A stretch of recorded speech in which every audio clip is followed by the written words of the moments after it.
صحیح بخاری میں حدیث ہے، نبی علیہ السلام کے پاس واشی آیا فتح مکہ کے موقع پر، اور وہ واشی کون تھا؟ قاتل حمزہ۔ اوئے ہوئے، حمزہ نبی علیہ السلام کے صرف چچا نہیں تھے بلکہ بھائی بھی تھے، دو شریک اور ہم عمر بھی تھے، دوست بھی تھے۔ واشی کو حضرت بلال نے سفارش کروائی کہ یا رسول اللہ میرے کہنے تھے معاف کر دیے گئے۔ واشی پیش ہوا، فرمایا واشی یا رسول اللہ قاتل حمزہ، یا رسول اللہ تیرا ایمان قبول ہے، لیکن کیا تو ایسا کر سکتا ہے کہ اپنی شکل مجھے نہیں دکھا؟ اوئے، یہ وہ شخص ہے جو حریص علیکم بالمؤمنین رؤوف رحیم ہے،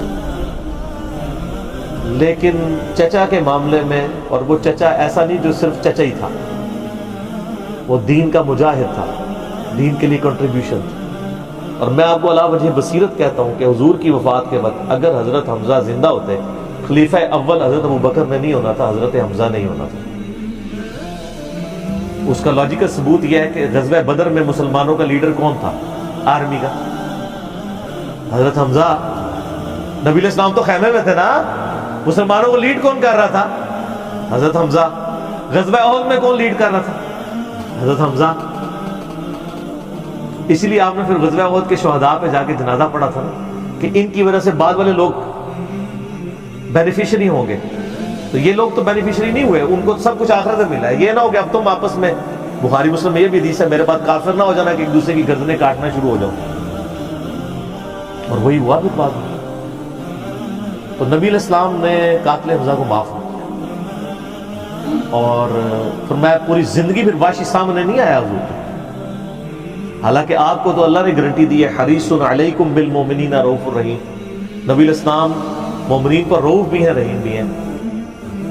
اب میں تھوڑی سی انجینئرنگ کرتا ہوں کہ انسان کو اپنے چچا سے زیادہ محبت ہوتی ہے اپنی اولاد سے، مطلب اس میں تو کوئی دوسری رائے نہیں ہے۔ جن جن کے بچے ہیں، میرے بھی اپنے بچے ہیں، آپ میں بھی اکثر لوگ شادی شدہ بیٹھے ہیں، آپ خود انالیسس کر لیں، بلکہ اولاد تو بعض کا انسان تو ماں باپ سے آگے ہو جاتی ہے۔ تو جن لوگوں نے حضرت حمزہ کے ساتھ ظلم کیا اور ان کو قتل کیا، ان کا ایمان قبول نہیں کیا گیا۔ تو جن لوگوں نے حضرت حسین ابن علی کے ساتھ ظلم کیا،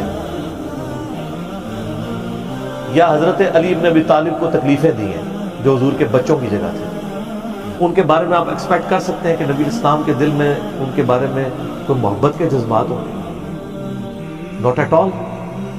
حتیٰ کہ آپ دیکھ لیں مسند احمد میں تواتر سے وہ حدیث نقل ہوئی ہے کہ ابن عباس کہتے ہیں کہ ایک دوپہر کے وقت میں نے خواب دیکھا اور میں گھبرا کے اٹھ گیا اس خواب کی وجہ سے۔ میں نے دیکھا کہ نبی علیہ السلام جو ہے وہ پرامدہ حالت ہے، بال بکھرے ہوئے ہیں، جسم پہ گرد پڑی ہوئی ہے، ہاتھ میں خون کی ایک شیشی ہے، اور میں نے کہا یا رسول اللہ میرے ماں باپ قربان، آپ کی کیا حالت ہے؟ تو فرمایا کہ یہ حسین اور اس کے ساتھیوں کا خون ہے جو صبح سے میں کربلا میں سمیٹ رہا ہوں۔ اور یعنی ایک اللہ کی طرف سے دکھایا گیا یہ تشبیہ، یعنی ایک لادہ سے ایک محکمہ خواب کی محکمہ بالکل لفظ ہے۔ آپ مجھے خواب میں آئے تو آپ کو نہیں پتا ہوگا کہ آپ میرے خواب میں آئے، یہ اللہ تعالیٰ تمثیلاً دکھاتا ہے۔ اور نبی علیہ السلام کو خواب میں دیکھ رہا ہے کون؟ صحابی، تو وہ تو کنفرم ہے، بخاری مسلم میں حدیث ہے جس نے مجھے خواب میں دیکھا میری شکل میں شیطان نہیں آ سکتا، اور وہ شکل صحابی کو تو پتا تھی، اور صحابی بھی عام نہیں، عبداللہ ابن عباس کہتے میں گھبرا کے اٹھا، میں نے وقت اور تاریخ نوٹ کر لی اور دن بھی، کئی ہفتوں بعد پتا چلا کہ اسی دن 10 محرم 61 ہجری میں حضرت حسین ابن علی کو شہید کیا۔ تو حسین ابن علی کی وفات کے اوپر یہ ابن عباس کو خواب میں آنا، حضور صلی اللہ علیہ وسلم نے انڈیکیٹر دے دیا نا، اسی حدیث کو نقل کر کے اسماعیل دہلوی، جس کو دیوبند اور اہل حدیث جو اس وقت پریکٹیکلی یعنی ایک سمجھ لیں کہ یزید کے ٹھیکیدار بنے ہوئے ہیں اس کے دفاع کے اوپر، ان کے مشترکہ امام ہے اسماعیل دہلوی، شاہ ولی اللہ دہلوی کا پوتا۔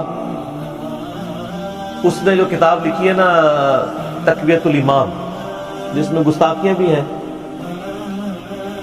وہ اس کتاب کے اندر ہم نے اس کا جے پی جی بھی لگایا تھا، اس میں اس نے لکھا ہے کہ اس حدیث سے پتہ چلا کہ نبی علیہ السلام وفات کے بعد بھی اللہ کی جنتوں میں حسین کے قتل کی وجہ سے غم زدہ ہیں۔ اور اس نے بھی لکھا ہے یزید پلید لفظ لکھا، وہ اس پوری کتاب میں جہاں جہاں لفظ استعمال کرتے ہیں یزید پلید استعمال کرتے ہیں۔ تو بعد میں سعودیہ ایران ٹسل شروع ہوئی تو یہ یزید کی وکالت کرنی شروع کر دی.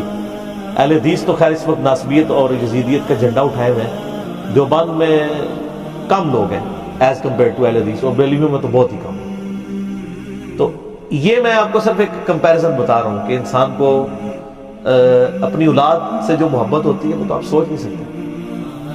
ترمذی میں اور مسند احمد حدیث ہے, نبی علیہ السلام نے حضرت حسین کو اٹھایا ہے اور آپ فرماتے ہیں اللہ یہ میرے بیٹوں میں سے ایک بیٹا ہے, اے اللہ اس سے محبت کر, جو اس سے محبت کرے, اس سے دشمنی رکھتے اس سے دشمنی رکھتے. ہم یہ پوچھتے ہیں کہ حسین سے دشمنی کس نے رکھی ہوئی ہے, ذرا پوائنٹ آؤٹ کریں نا. کیا یہ تھریٹیکل بات ہے؟ تھی نا دشمنی, آج تک ہے, اس زمانے میں بھی تھی.